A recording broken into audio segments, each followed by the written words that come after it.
অনেক লোক আছেন যেটা যে জানে না, লোক হয়তো এখানে নেই, চলছে তো কতদিন আর চলবে।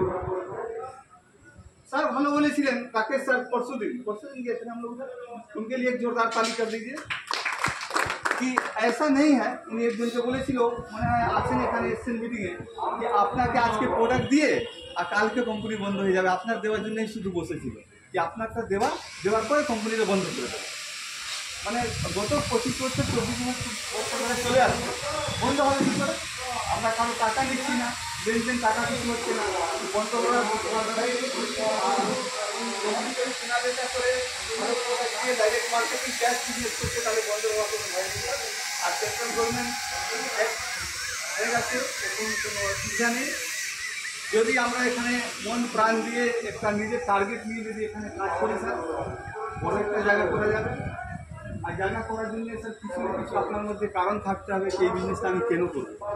যদি এই কারণটা যদি আপনার কাছে নেই, তাহলে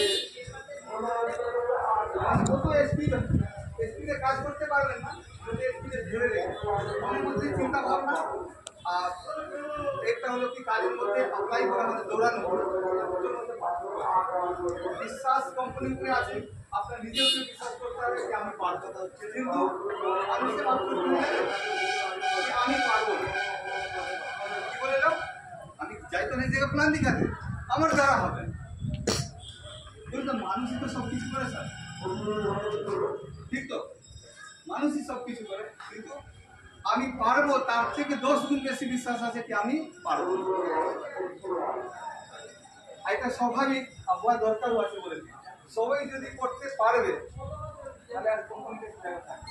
কিন্তু তারাই করতে পারবে যাদের মধ্যে নিশ্চয় বিশ্বাস আছে, মানে কি সে মানে নিজের থেকে একটা কমিটমেন্ট করেছে যে আমি একটা ভালো জায়গা ফ্যামিলির জন্য, নিজের জন্য, বা যে কিছু কারণের কাজে আমি 30,000 টাকা 50,000 টাকা বা রয়্যালটি চেক মতন জায়গা আমি একটা রেডি করবো।